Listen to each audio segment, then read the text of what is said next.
नमस्कार, बहुत बहुत स्वागत है न्यूज 21 में आप सबका। आपके साथ मैं ऋतिका पांडे। खबर फलौदी से देख रहे हैं इस वक्त की। जी हां, जहां फलौदी जिले की पंचायत समिति आओ की ग्राम पंचायत इंदो का बास में चल रहे विकास कार्यों को लेकर न्यूज 21 के संवाददाता किशन सोलंकी ने सरपंच प्रतिनिधि कैप्टन तख्त सिंह इंदा से खास मुलाकात की है। वर्तमान में ग्राम पंचायत इंदो का बास के किरण में कुंवर सरपंच पद पर कार्यरत है। जी आपको बता दें, किरण कुंवर जो हैं सरपंच पद पर कार्यरत हैं, वहीं जिनके प्रतिनिधि के तौर पर कैप्टन इंदा विकास कार्यों की देखरेख भी कर रहे हैं। मुलाकात के दौरान कैप्टन तख्त सिंह इंदा ने ग्राम पंचायत में करवाए गए विकास कार्यों पर विस्तार से जानकारी दी। उन्होंने बताया है कि उनकी पुत्रवधू को ग्राम पंचायत की जनता ने सरपंच पद पर बिठाया है, इसलिए उन्होंने विकास के प्रति कोई कोर कसर नहीं रखी है। इंदा ने बताया है कि विकास का प्रथम मुद्दा शिक्षा को बढ़ावा देना था और साथ ही उन्होंने शिक्षा के साथ साथ पानी, सड़कों और बिजली के क्षेत्रों में भी बड़े विकास कार्य करवाए हैं। आपको बता दें, उन्होंने विधायक के सहयोग से भी कई महत्वपूर्ण विकास कार्य करवाए जाने की जानकारियां भी दी है। फलौदी से कैमरामैन गोवर्धन पवार के साथ किशन सोलंकी की खास रिपोर्ट देख रहे थे आप देख रहे हैं न्यूज 21। मैं आपके साथ किशन सोलंकी। आज हम पहुंचे ग्राम पंचायत इंदो का बास के जो वर्तमान सरपंच है श्रीमती किरण कंवर जी और उनके जो प्रतिनिधि उनके ससुर जी है कैप्टन तख्त सिंह जी इंदा, वो हमारे साथ है। उनसे हम बातचीत करेंगे कि जैसे ग्राम पंचायत इंदो के बास उसके अंदर क्या क्या विकास हुआ है। विकास की बात करें तो जैसे धरातल पे पेयजल है, शिक्षा है, रोडें हैं, उन मुद्दों पे बात करेंगे और जानकारी लेंगे कि इनकी पुत्र वधू यहाँ सरपंच होने के बाद में क्या क्या विकास हुआ है और क्या क्या जो मुद्दे थे जिनका इन्होंने समाधान किया है। तो जैसे बात करें कैप्टन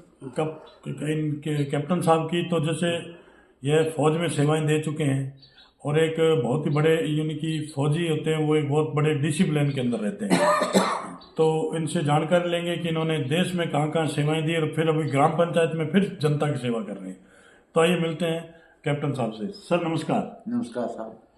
सर सबसे पहले तो आप अपना एक राजनीतिक परिचय बताइए कि राजनीति में आप कब से इंटरेस्टेड हैं?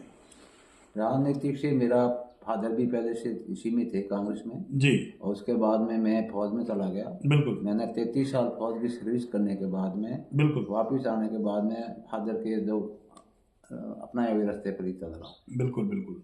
यानी कि आपके पिताजी ने राजनीति छोड़ी तो उसको आपने रिटायर्ड होते ही उसको आपने पकड़ लिया और रेगुलर वो राजनीति आज बरकरार है। तो जैसे सर बात करेंगे अपनी ग्राम पंचायत इंदो का बास की, तो आप एक एजुकेटेड फैमिली से हैं, आप खुद फौजी रहे हुए हैं, आपका बेटा भी फौज में है, एक पुलिस में है, तो एक यानी कि सब कर्मचारी घर में पढ़े लिखे हैं। तो शिक्षा का स्तर कैसा है? सबसे पहले बात करेंगे शिक्षा का, क्योंकि शिक्षा एक वो शेरनी का दूध है जो पिएगा वही दौड़ेगा। तो शिक्षा का स्तर कैसा है? शिक्षा मैंने 71 के अंदर 10th पास की नहीं जी। मेरे बच्चे सब ग्रेजुएट हैं। बिल्कुल। तीनों बच्चियां 2 है, एक 12वीं पास है, बिल्कुल, एक 10वीं पास है जी। दो मेरे पुत्र वधू है बिल्कुल, जो अभी सरपंच है, 12वीं पास है। बिल्कुल, और उससे बड़े वाली है वो 8वीं है, उससे छोटी एक है वो 8वीं पास है जी। और अभी जो बच्चे हैं वो सब कोई सेंट्रल स्कूल में, कोई उसमें। बिल्कुल। लेकिन ग्राम पंचायत में शिक्षा का स्तर कैसा है? ग्राम पंचायत के अंदर आज के दिन बिल्कुल, मेरी इंदौ की बात ग्राम पंचायत की स्कूल तकरीबन फलौदी जिले के अंदर टॉप में आ रही। बिल्कुल, पढ़ाई की साइड से चले जी। और अंदर जो भी उनका रहन सहन, मकान हकान जो भी है। बिल्कुल। क्यों कि मेरी स्कूल आउ समिति का पहली स्कूल इंदौ की बात है जहाँ पर PMC स्कूल है, 2 करोड़ की है, तो इसलिए। और पढ़ाई के अंदर भी तकरीबन जिले के अंदर मेरी स्कूल का 4था-5था नंबर आता है, जो ये 10वीं और बाद में रिजल्ट करते हैं। बिल्कुल। और इसलिए इंदौ की बात स्कूल मेरे से नहीं है, आप गाँव वासियों से या बाहर किसी से पूछ लेना कि इंदौ की बात स्कूल कैसी, आपको अपना परिणाम मिल जाएगा। जी जी। तो सरपंच साहब जैसे बात करेंगे अपना नरेगा की। नरेगा एक केंद्र सरकार की योजना है। नरेगा के अंदर आपके कार्यकाल के अंदर लोगों को रोजगार कितना मिला है? और नरेगा के अंदर तो मैं क्या कह सकता हूँ जी। काफ़ी मिला कम है हमारे यहाँ मिला है। बिल्कुल।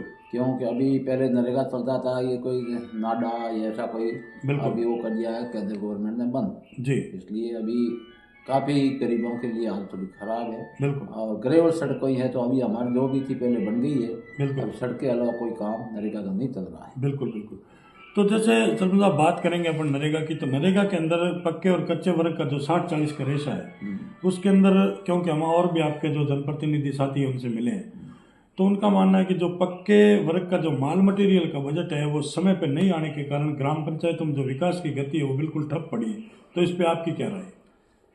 जो कच्चे और पक्के काम है, मतलब मटेरियल का जो काम जी। पैसे हैं, वो अभी हो सकता है किसी को मिला होगा। बिल्कुल। मैं मेरी आत्मा कह रहा हूँ, हमारा 2 साल से एफडीओ नहीं हुआ है। बिल्कुल। तो एफडीओ नहीं होने के कारण जो भी हमारा काम है बिल्कुल। वो काम अभी ग्राम पंचायत का थोड़ा रुका हुआ है। बिल्कुल। क्यों? कि पैसे भी नहीं काम होता, जो भी काम कराते हैं मजदूर को तो देने पड़ते हैं। बिल्कुल। इसलिए थोड़ा सा वो है। बाकी आवास, प्रधानमंत्री आवास इन्होंने पहले 15,000 रुपये दे दी। बिल्कुल। अभी 265 मकान में, इससे पहले मैंने मेरे समय के अंदर मैंने 110 मकान पहले बना दिए। अभी 265 का कार्य चल रहा है। बिल्कुल। परंतु अभी एक एक किस्त, 2 किस्त दिए, उसके बाद किस्तें नहीं दे रहे हैं। जी। अभी वो जिसने मकान बना दिए उसने सोचा का काम मैंने शुरू कर दिया है, बिल्कुल। अभी बंद करेंगे तो होएगा। उन्होंने काम कर दिया और अब उनको पेमेंट नहीं आ रहा। और रोजाना हमारे यहाँ सिरदर्दी बनने बोला था हमारा पेमेंट है, उनको ये पता नहीं है कि भाई सरपंच ही रोक दे रहा पैसे है, सरपंच रोक रहा है। बिल्कुल। तो इसलिए जनता कुछ आवास में और नरेगा के अंदर काफ़ी दुखी है। बिल्कुल। बिल्कुल। तो जैसे बात करेंगे, अभी एक केंद्र सरकार की योजना चल रही है, उसमें भी स्टेट गवर्नमेंट का यानी कि 60-40 का रेशा है, जो जल जीवन मिशन योजना बहुत बड़ा प्रोजेक्ट है कि ग्राम पंचायत प्रत्येक ग्राम पंचायत की बात करें तो उसमें 3-3, 4-4, 5-5 लाख रुपए की लागत से घर घर नल योजना का ये प्रोजेक्ट है। तो इसमें अपनी ग्राम पंचायत में क्या विकास हुआ है? ये जो प्रोजेक्ट चल रहा है, हमारे यहाँ टंकी बन गई काफ़ी बड़ी हाइट वाली, तो अभी उसमें कोई कनेक्शन नहीं हुआ है। बिल्कुल। पाइप गाड़ दी, 2 साल से काम है, जमीन आदि कहीं गाड़ी है, कहीं पाइप नहीं लगाया है। घर कनेक्शन तो दूर रहा, अभी उसमें टंकी तक पानी आने का भी नहीं। भाई हमारे मेरे को आशा है शायद ही 12 महीने तक ये काम मुश्किल है। बिल्कुल। और फिर गवर्नमेंट ऐसा कभी रात भी कर सकती है। बाकी अभी जो काम चल रहा है उस हिसाब से 1 साल तक ये घर घर पानी पहुँचाना नामुमकिन है। बिल्कुल। बिल्कुल। तो जैसे सर्वना बात करते हैं अपन आपके कार्यकाल की, तो लगभग जो आपका कार्यकाल है कांग्रेस की सरकार में निकला है, और वर्तमान में बात करें तो राजस्थान में भाजपा की सरकार है डबल इंजन की। तो क्या कांग्रेस की सरकार में जो विकास हुए थे वो अभी उसमें आप भाजपा की सरकार में करवा पाएंगे? ये अपना अपना आइडिया है जी। मैं तो कहता हूँ कि मेरा जो कांग्रेस के टाइम में जो मेरी इंजन के बाद ग्राम पंचायत में काम हुआ है, बिल्कुल, वो उतना काम तो आगे 5 साल डबल इंजन रहेगी तो भी नहीं होगा। बिल्कुल। और बाकी अभी कोई किसी का हुआ हो तो उसका मैं किसी कंपटीशन नहीं कर रहा हूँ, बिल्कुल। मैं मेरी कह रहा हूँ मेरी ग्राम पंचायत के अंदर जो कांग्रेस के टाइम में काम हुआ है बिल्कुल। वो बहुत अच्छा ज़्यादा हुआ है। जी। और जैसे बात करें अपन भाई अपनी ग्राम पंचायत की और इस क्षेत्र की, क्योंकि आप एक फौजी रहे हुए हैं, कैप्टन रहे हुए हैं, तो आपको थोड़ा अनुभव भी है हर चीज़ का। तो जैसे बात करें इस क्षेत्र की, तो इसके अंदर कई प्रकार की कुप्रथाएं चलती है आज भी, दहेज प्रथा, मृत्यु भोज की प्रथाएं, तो उन पे भी आपने कभी कोई संज्ञान लिया, कोई कमेटी गठित की?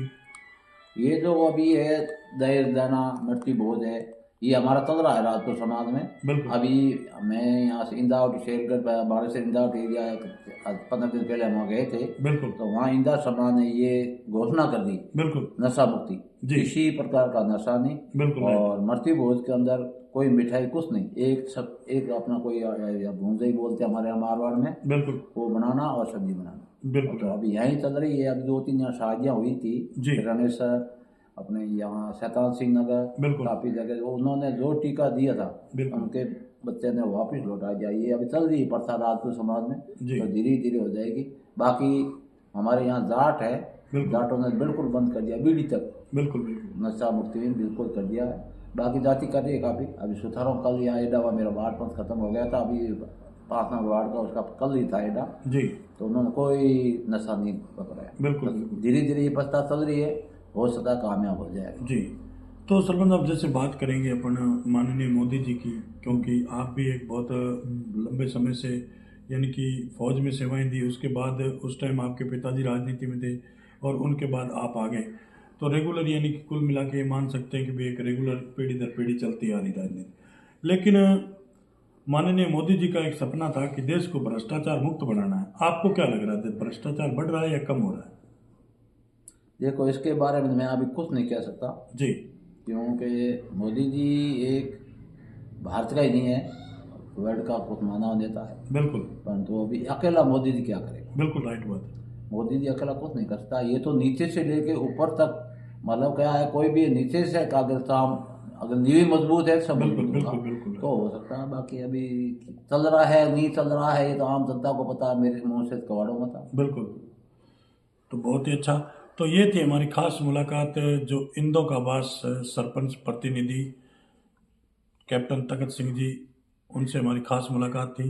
और न्यूज़ 21 के अंदर जो इन्होंने हमें समय दिया इसके लिए बहुत बहुत धन्यवाद आपका। ओके, बढ़िया साहब, आप आइए सुबह सुबह। अगर मैंने कोई गलत वर्ड कह दिया है तो आपसे भाई अगले सुनने वाले से माफ़ी। बाकी मेरे जो बीती हुई बात है वो मैंने आपने कह दी है। बिल्कुल बिल्कुल इंदौर की बात ग्राम पंचायत के अंदर आज के दिन आउ समिति और जो फलोदी जिले के अंदर मेरा काम टॉप में चल रहा है हर साइड से। जनता से कुछ भी माने आप फील्ड में जा करके बिल्कुल मेरे से इंटरव्यू मत लीजिए, आप फील्ड में जाकर आम जनता से पूछिए कि इंदौर पास में काम कैसा हुआ, कितना हो रहा है, कितना होगा। जी। Thank you sir.